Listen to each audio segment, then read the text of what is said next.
Hey, I never thought I'd be sharing my story with the world, but I guess there's something cathartic about putting it all out there. So, here goes nothing. My name's Emily, and up until about a year ago, I thought I had the perfect life. Or at least, that's what I convinced myself. I was married to Dan Matthews, my high school sweetheart. He was one of those guys that everyone admired, tall, charming, and could make anyone laugh. We were the couple that everyone thought would last forever. But let me tell you, nothing in life is ever that simple. Dan and I had been married for 7 years, and like all couples, we had our ups and downs. But things started to go south about 2 years ago when Dan got this huge promotion at his company. He became the sales director at a large tech firm, and with that came more money, more responsibility, and more distance. I knew he was under a lot of pressure, but something changed in him. He became colder, more critical of everything I did, and the sweet guy I married seemed to vanish. I was working at a small startup back then, nothing glamorous, but I loved it. I was the operations manager, which meant I basically kept the whole place running. It was stressful, sure, but I took pride in my work. Unfortunately, Dan didn't see it that way. He started making snide comments about how my job was small time, how I wasn't ambitious enough, how I was just wasting my potential. It hurt, but I pushed it aside, thinking it was just the stress talking. Then, one day, everything came crashing down. It was a Friday evening, and I remember it so clearly because it was pouring rain outside. I got home later than usual because of a project deadline. When I walked through the door, Dan was sitting on the couch, staring at the TV, but it wasn't on. His expression was blank, almost detached, and before I could even say anything, he turned to me and said the words that would change my life forever. "Emily, we need to talk." My heart sank. You know when you can just feel that something bad is about to happen? That was me, standing there, drenched from the rain, and all I could do was nod. He didn't waste any time. "This isn't working anymore," he said, his voice eerily calm. "I can't do this. You're holding me back. I need someone who's on the same level, someone who's worth my time, worth his time." That hit me like a ton of bricks. I had no idea he felt this way, at least not to this extent.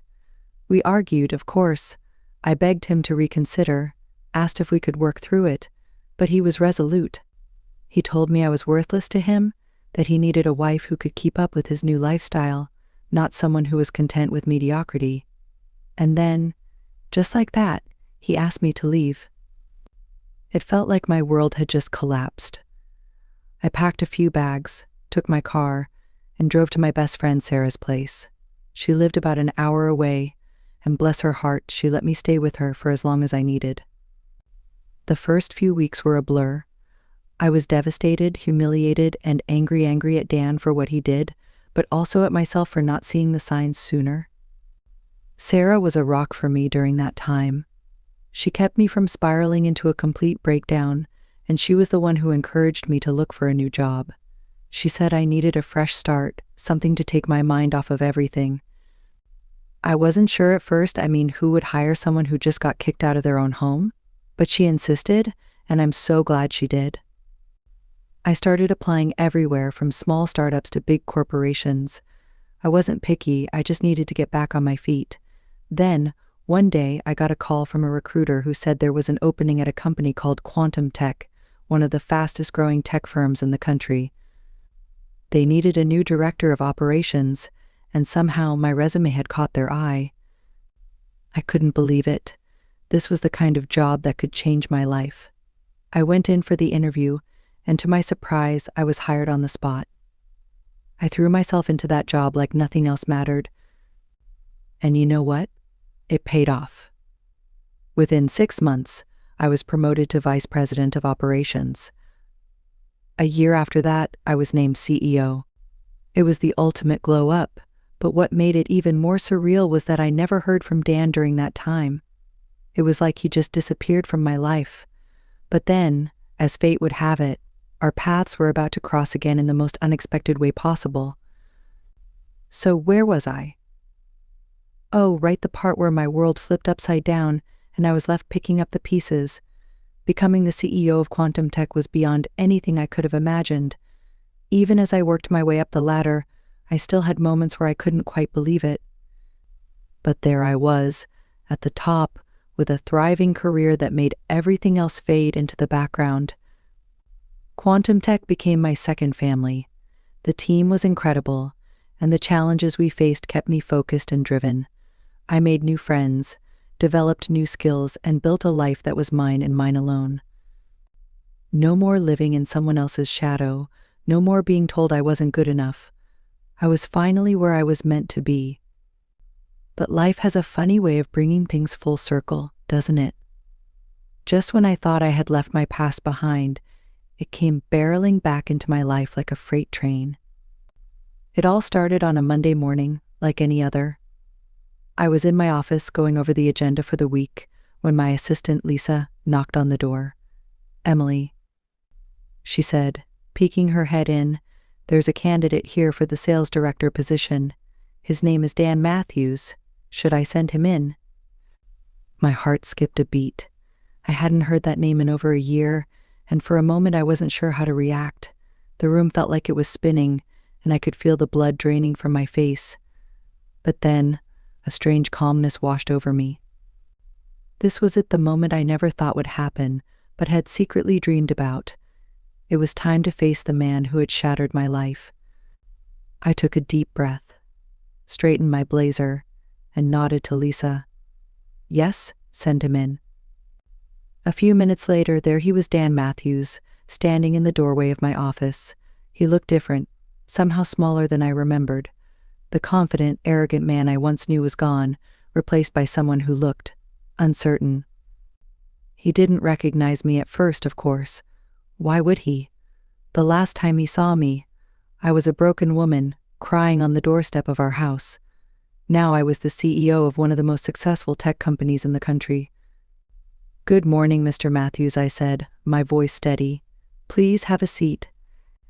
As he sat down, I could see the realization slowly dawn on him. His eyes widened, and he opened his mouth to speak, but no words came out. He just stared at me, as if he couldn't quite believe what he was seeing. "Emily," he finally managed to say, his voice barely above a whisper. "Yes, Dan, it's me," I replied, keeping my tone professional. "I see you're here for the sales director position. Let's discuss your qualifications." I could see the shock in his eyes, the disbelief. But I wasn't going to let him off the hook that easily. This was my chance to show him who I had become, to make him see the woman he had underestimated, discarded, and thought was worthless. As I started the interview, asking him about his experience and skills, I could tell he was struggling to focus.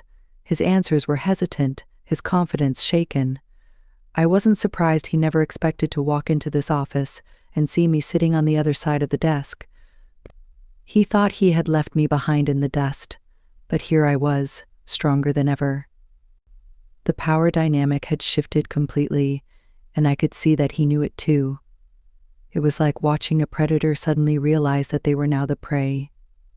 I could have reveled in the moment, basked in the satisfaction of seeing him squirm, but that wasn't who I was anymore. I had moved on, grown beyond the need for revenge. But then, something happened that I didn't expect. As the interview went on, Dan started to open up about his struggles, his regrets, and how his life had fallen apart after our divorce. He wasn't the same man who had kicked me out of our home. He was lost. And as much as I wanted to hold on to my anger, I found myself feeling something I hadn't expected: pity. The interview ended, and I told him we'd be in touch. As he stood to leave, he turned to me, his eyes filled with something I hadn't seen in a long time: sincerity. "Emily," he said, his voice shaky, "I'm so sorry for everything. I was a fool. I don't expect you to forgive me, but I need you to know that I regret what I did." His words hung in the air, heavy with the weight of everything that had happened between us. I didn't know what to say. This wasn't the Dan I remembered, and for the first time I saw him for what he truly was: a flawed, broken man who had made a terrible mistake. But what did that mean for me? And more importantly, what would I do next? That's a question I'll answer in the next part. So there I was, sitting in my office, staring at the door Dan had just walked out of. His apology kept echoing in my mind, over and over. I regret what I did. I never thought I'd hear those words from him. And to be honest, I wasn't sure how to process them. I should have felt triumphant, right? Here was the man who had destroyed me, admitting that he was wrong. But instead of the satisfaction I expected, I felt conflicted.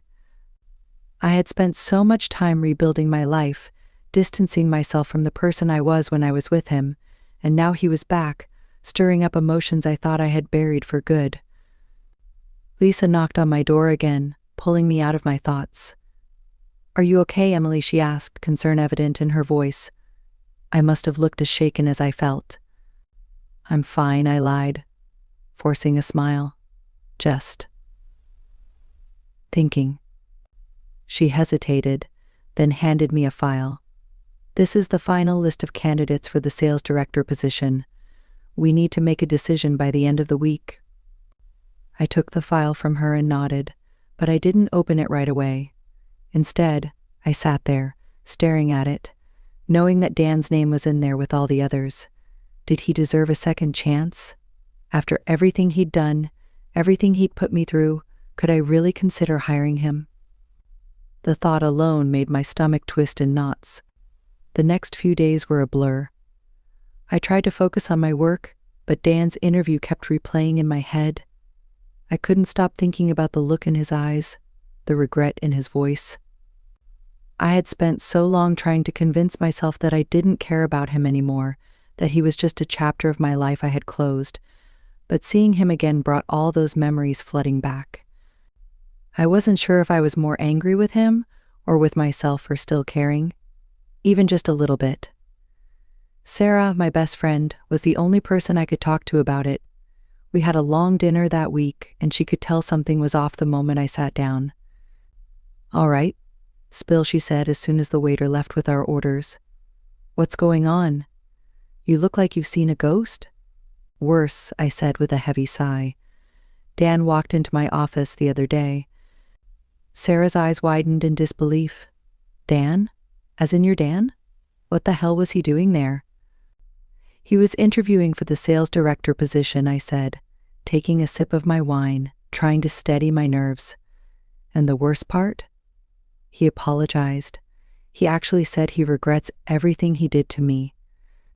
Sarah stared at me, her expression shifting from shock to something more like pity. "Emily, wow, I don't even know what to say. How do you feel about it?" "That's the thing, Sarah, I don't know how I feel. I thought I was over him, over everything, but seeing him again, I don't know. It's messing with my head." Sarah reached across the table and squeezed my hand.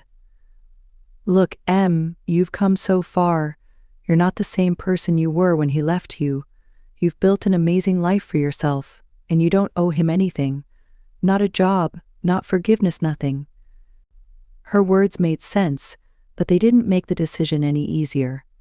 Part of me wanted to throw Dan's resume in the trash, to never see his face again. But another part of me, maybe the part that remembered how much I loved him once, wasn't so sure.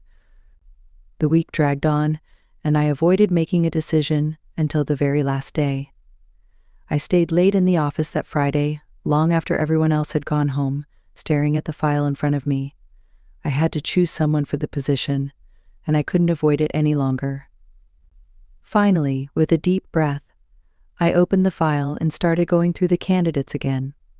I weighed their experience, their interviews, their potential, but no matter how hard I tried, I kept coming back to Dan. He was qualified, hell, he was probably more qualified than any of the others, but was that enough? Could I really work with him every day, knowing everything that had happened between us? I didn't have the answer, but I knew I couldn't let my personal feelings cloud my judgment. This was business, not personal at least. That's what I kept telling myself. So I made a decision. I chose the candidate who was best for the company, the one who could help us achieve our goals. And that candidate was Dan. It wasn't an easy choice, and I knew it would come with complications. But in the end, I decided to give him the chance he asked for. Maybe it was a mistake, maybe it wasn't, but either way, I was going to find out. The real challenge, though, was just beginning. Working with Dan, facing him every day, knowing the history between us, it was bound to be complicated. But nothing could have prepared me for what happened next. When Monday rolled around, I was on edge. I spent the entire weekend second-guessing my decision, wondering if I had just made the biggest mistake of my life. But there was no turning back now. Dan was officially hired, and there was no avoiding what came next. That morning, I arrived at the office early, trying to mentally prepare myself for seeing him again this time, not as a job candidate, but as part of the team. As I went over my schedule, Lisa came in to inform me that Dan was already in the building, meeting with HR. I nodded, pretending to be calm, but my stomach was in knots. By the time Dan finally stepped into my office, it was like stepping into a time warp. He looked more put together than the last time I'd seen him, polished, confident, but there was still that flicker of uncertainty in his eyes, the one that told me he knew he was walking on thin ice. "Good morning, Dan," I said, standing up from my desk to greet him. I was determined to keep things professional, no matter what. "I trust HR got you settled in." "Yes," he replied, a little too quickly. "Everything's in order. I'm ready to get started." I motioned for him to sit down, and we discussed his role, expectations, and immediate projects. It was a typical onboarding conversation, but beneath the surface, there was so much unsaid. The tension in the room was palpable, and I could tell Dan was just as aware of it as I was. As we wrapped up, I looked him in the eye and said, "Dan, I want to make something clear. Whatever happened between us in the past, it stays in the past. Here, we're colleagues, and we're going to work together like professionals. Can you do that?" He nodded, looking more serious than I'd seen him in a long time. "Absolutely, Emily. I won't let you down." I wanted to believe him, but a part of me was still skeptical. Could he really keep things professional? Could I? Only time would tell. The first few weeks were awkward, to say the least. We kept our interactions strictly business, only speaking when necessary and avoiding anything personal. But there was a tension that neither of us could ignore, and it started to spill over into the office. Lisa and the rest of the team noticed, and soon enough, rumors began circulating. The worst part was, I could tell Dan was struggling. He was doing his job well, maybe even better than I expected, but there was an undercurrent of something else. Every time I saw him in the hallway, every time our eyes met in a meeting, I could sense that he wanted to say something, but he held back. It was like we were both tiptoeing around a landmine, afraid that one wrong move would set it off. Then, one evening, everything came to a head.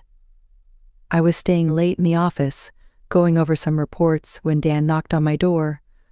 I looked up, surprised to see him still there. "What's up?" I asked, keeping my tone casual.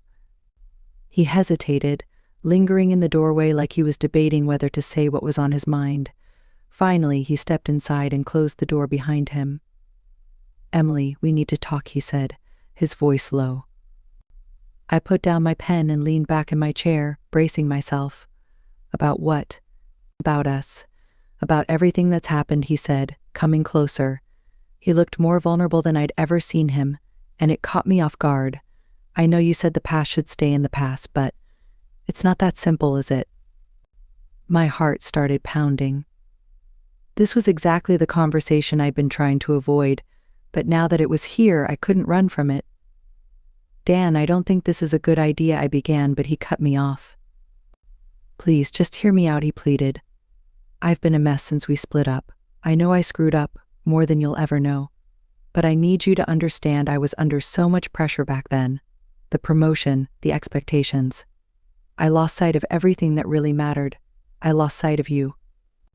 His words hit me like a ton of bricks.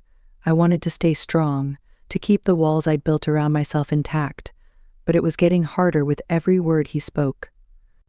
"I don't expect you to forgive me," he continued, his voice cracking slightly.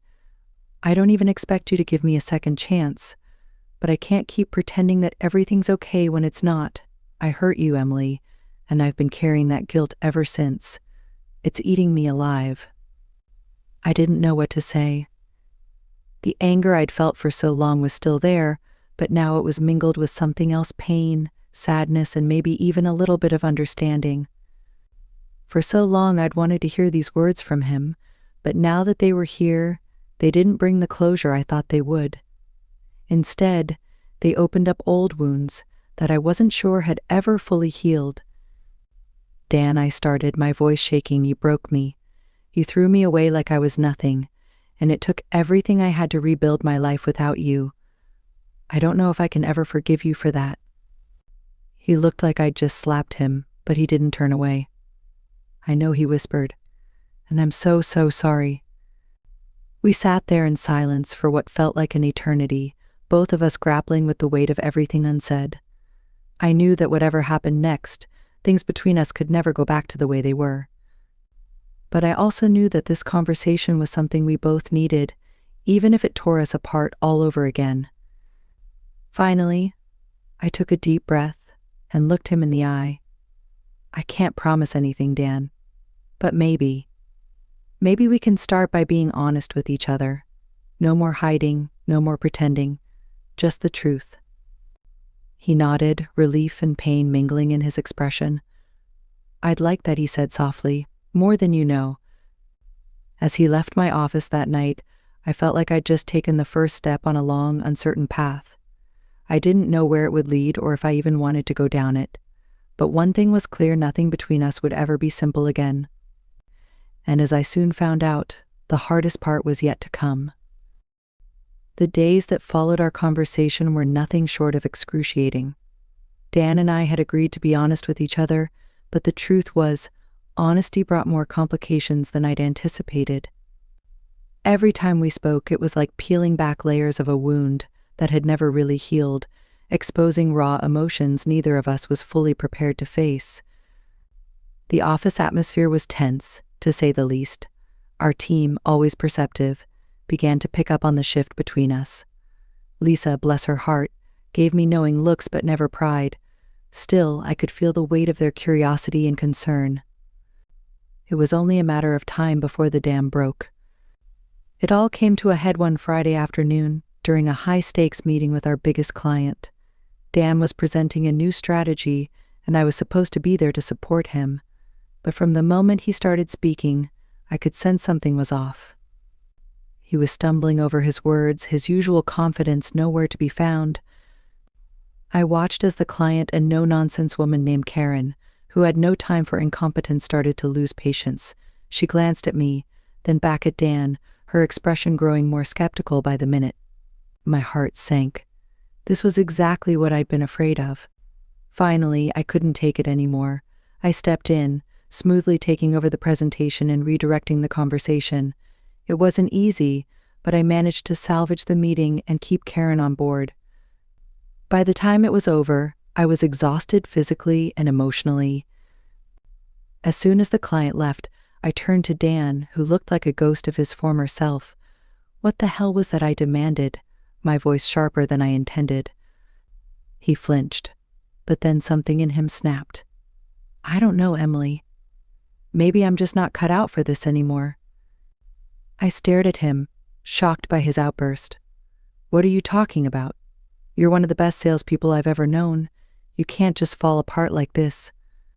He shook his head, running a hand through his hair in frustration. "You don't get it, do you? I'm trying, Emily. I really am. But it's hard to focus when every time I see you, I'm reminded of everything I lost. You are life together. I can't just turn that off." The anger I felt earlier was quickly replaced by a sinking feeling of dread. This was spiraling out of control, and I didn't know how to stop it. "Dan, we agreed to keep this professional. If you can't do that—" "What if I can't?" he interrupted, his voice rising. "What if seeing you every day is tearing me apart? What if I made a mistake taking this job because I thought I could handle it, but I can't?" The room felt like it was closing in on me. I wanted to tell him to stop, to remind him that we were at work, that we couldn't have this conversation here. But the truth was, I didn't know what to say. Part of me was still furious with him, but another part of me, the part that had once loved him so deeply, was breaking all over again. Dan, this isn't the place for this, I said, my voice trembling. We need to. No, we need to talk about this now, he insisted, stepping closer. You think you've moved on, that you're over everything, but you're not, Emily, and neither am I.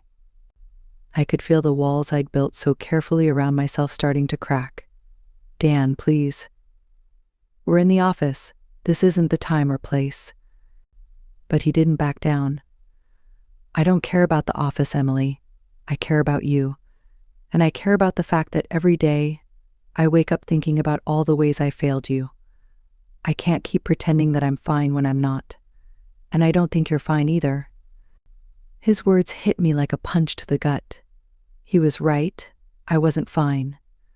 I'd spent so long trying to convince myself that I was strong, that I'd moved on, but deep down I was still carrying the pain of what he'd done.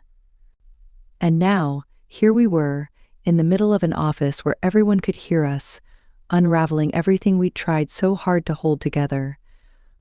The door to the conference room creaked open, and Lisa peeked in, her eyes wide with concern. Is everything okay in here?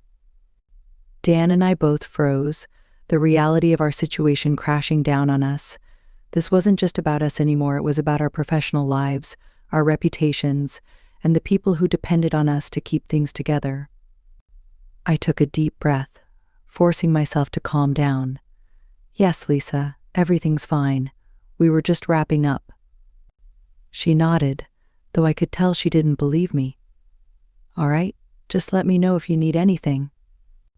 As she closed the door, I turned back to Dan. We can't do this here. If you want to talk, we'll do it outside of work, but for now we need to keep it together. He nodded, looking defeated. You're right. I'm sorry. I don't know how to do this, Emily.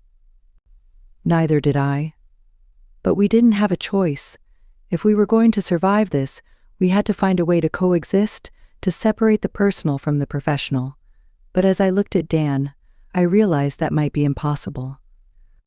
Later that evening, after the office had emptied out, Dan and I met in a quiet cafe down the street. It was supposed to be neutral ground, a place where we could talk without the pressures of work hanging over us. But as soon as we sat down, the tension between us was palpable. I'm sorry for what happened today, Dan said, breaking the silence. I shouldn't have lost it like that. I shouldn't have pushed you so hard, I replied, my voice soft. We're both trying to figure this out, and it's not easy. He looked down at his hands, his expression pained. I didn't expect this to be so hard. I thought I could handle seeing you every day, but it's like a constant reminder of everything I screwed up. I get it, I said, surprising even myself with how genuine I felt. I've been trying to convince myself that I'm over it, that I've moved on. But seeing you again, it's bringing everything back. We sat in silence for a few moments, both of us lost in our thoughts. I didn't know where to go from here, whether to keep things professional and distant, or to finally confront the feelings we'd both been avoiding. Finally, Dan broke the silence. I don't want to lose this job, Emily, but I also don't want to lose you again. His words hung in the air between us, heavy with meaning. This was the moment of truth, the point where we had to decide whether we could find a way forward, or if it was all too much. I don't want to lose what I've built, I said quietly, but I also can't pretend that everything's okay when it's not. We both knew what we were really talking about. Not just the job, not just our professional lives, but the connection we once had, the love that had been so strong, and the pain that had torn it apart. I think I said slowly that we need to take a step back, figure out who we are now, apart from each other. Maybe then we can figure out if there's any way to make this work professionally and personally. Dan nodded, though I could see the hurt in his eyes. Yeah, maybe you're right. It wasn't the resolution either of us wanted, but it was the only one that made sense. We both needed time to heal, Time to grow, time to understand whether the connection we once had was something that could ever be rebuilt. As we left the cafe, walking out into the cool night air, I couldn't help but wonder what the future held for us. Would we find our way back to each other, or was this the beginning of a final, painful goodbye? Only time would tell. But one thing was certain: no matter what happened next, I wasn't the same woman who had been kicked out of her house and told she was worthless. I was stronger, wiser, and more determined than ever to live life on my own terms, whether Dan was a part of that life or not.